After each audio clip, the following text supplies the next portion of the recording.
नमस्कार। साल 2025 की स्मार्टफोन दुनिया में क्या कुछ नया है, ये जानने का वक्त आ गया है। अगर कोई अपना अगला बड़ा फोन खरीदने की सोच रहा है तो ये एकदम सही जगह है। आज हम गैजेट्स 360 की जो डिटेल्ड गाइड है ना, उसके बेसिस पर इंडिया के बेस्ट स्मार्टफोन्स को देखेंगे। इससे ये चुनना बहुत आसान हो जाएगा कि आखिर कौन सा फोन किसके लिए बेस्ट है। देखिए, मार्केट में इतने सारे ज़बरदस्त ऑप्शंस हैं कि कंफ्यूज होना तो बनता ही है कि भाई अभी खरीदने के लिए सबसे अच्छा फ़ोन है कौन सा। लेकिन कोई टेंशन वाली बात नहीं है। हम क्या करने वाले हैं, हम इन फ़ोन्स को उनकी सबसे बड़ी खासियत के हिसाब से अलग अलग ग्रुप्स में बांट देंगे। इससे यह समझना आसान हो जाएगा कि किसकी ज़रूरतों के हिसाब से कौन सा फ़ोन एकदम फिट बैठता है। और हाँ, इससे पहले कि हम आगे बढ़ें, एक बहुत जरूरी बात।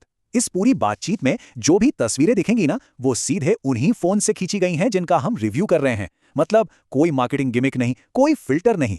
ये है कैमरा क्वालिटी का असली एकदम रॉ टेस्ट। तो चलिए अब शुरू करते हैं। तो सबसे पहले बात करते हैं उन फोन्स की जो हैं असली पावर हाउस। मतलब जिन्हें अपने फोन से सिर्फ और सिर्फ जबरदस्त परफॉर्मेंस चाहिए। कोई हार्डकोर गेमर हो या फिर कोई ऐसा जिसे एक ऐसा फोन चाहिए जो बिना रुके पूरे दिन चले, तो ये कैटेगरी बिल्कुल उन्हीं के लिए है।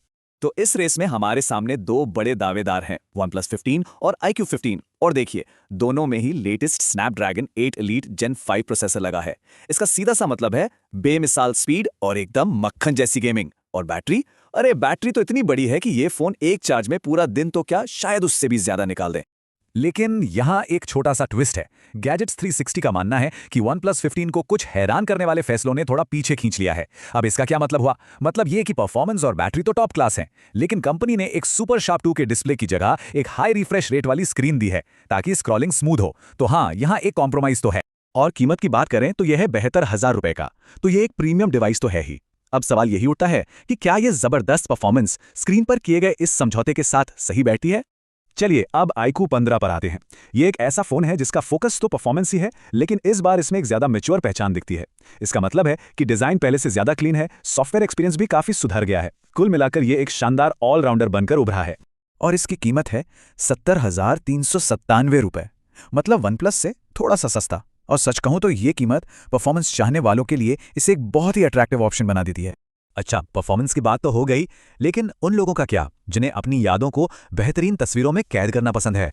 तो हमारी अगली कैटेगरी बिल्कुल उन्हीं के लिए है, पिक्सल परफेक्ट कैमरा वाले फोन्स। जरा एक पल के लिए इस तस्वीर पर नजर डालिए। ये कोई इंटरनेट से उठाई हुई फोटो नहीं है, ये सीधे Vivo X300 Pro से खींची गई है। इसके कलर्स, इसकी डिटेल्स बस कमाल हैं। इससे अंदाजा लगता है कि इस फोन का कैमरा कितना पावरफुल हो सकता है। तो Vivo X3000 Pro में ऐसा क्या खास है? पहली बात, इसमें एक बहुत बड़ा 200 मेगापिक्सल का मेन सेंसर है जो मतलब इतनी डिटेल वाली तस्वीरें लेता है कि क्या कहने। ये किसी भी तरह की लाइट में शानदार पोर्ट्रेट शॉट्स ले सकता है। और अगर किसी को जूम करना पसंद है तो ये एक टेलीफोटो एक्सटेंडर किट को भी सपोर्ट करता है। सच में ये किसी प्रोफेशनल फोटोग्राफर के सपने जैसा है। जाहिर है, इस लेवल की कैमरा टेक्नोलॉजी सस्ती तो नहीं मिलेगी। इसकी कीमत है 1,09,999 रुपए। तो हाँ, ये एक फ्लैगशिप कैमरा फोन है और ये उन लोगों के लिए एक इन्वेस्टमेंट है जो फोटोग्राफी को लेकर बहुत सीरियस हैं। और ये देखिए एक और कमाल का एग्जाम्पल। ये जो शानदार तस्वीर है, ये ली गई है Oppo Find X9 Pro से। तो साफ है ये डिवाइस भी कैमरा के मामले में बिल्कुल पीछे नहीं है। मुकाबला वाकई बहुत कड़ा है।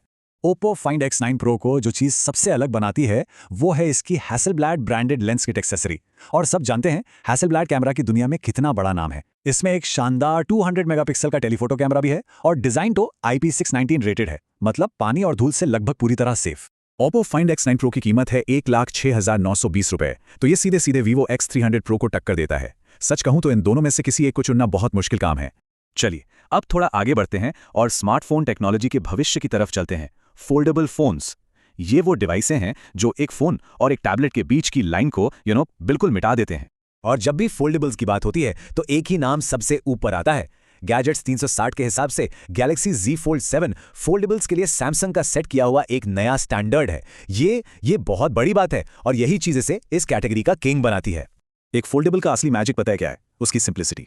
जरा सोचिए, जेब में एक पावरफुल कॉम्पैक्ट सा फोन है, लेकिन जैसे ही एक बड़ी स्क्रीन की जरूरत पड़ी, चाहे मूवी देखनी हो या काम करना हो, ये फट से एक शानदार टैबलेट बन जाता है। मतलब बेस्ट ऑफ बोथ वर्ल्ड्स। अब इस तरह की इनोवेटिव टेक्नोलॉजी की एक कीमत होती है और वो है 1,63,999 रुपए। हाँ, ये एक बड़ा इन्वेस्टमेंट है, इसमें कोई शक नहीं, लेकिन ये आपको स्मार्टफोन टेक्नोलॉजी के बिल्कुल टॉप पर रखता है। तो हमने परफॉर्मेंस देख ली, कैमरा देख लिया और इनोवेशन भी। अब वक्त है इन सबको एक साथ रखकर यह समझने का कि कौन सा फोन किसके लिए सही है। और ये सब कुछ बस एक चीज पर डिपेंड करता है, आपकी प्रायोरिटीज क्या है। ये जो समरी टेबल है ना, ये सब कुछ एकदम साफ कर देती है। अगर बिना किसी कॉम्प्रोमाइज के सिर्फ परफॉर्मेंस और बैटरी चाहिए तो OnePlus 15 बेस्ट है।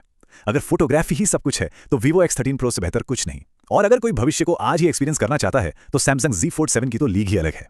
और हाँ, इस लिस्ट में iPhone 17 भी है जो एक वैल्यू फ्लैगशिप का स्पेस भरता है, एक भरोसेमंद प्रीमियम एक्सपीरियंस जो हमेशा से लोगों की पसंद रहा।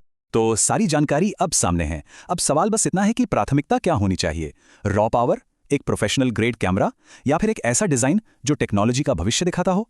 इसका जवाब इस बात पर निर्भर करता है कि किसी के लिए सबसे ज्यादा क्या मैटर करता है।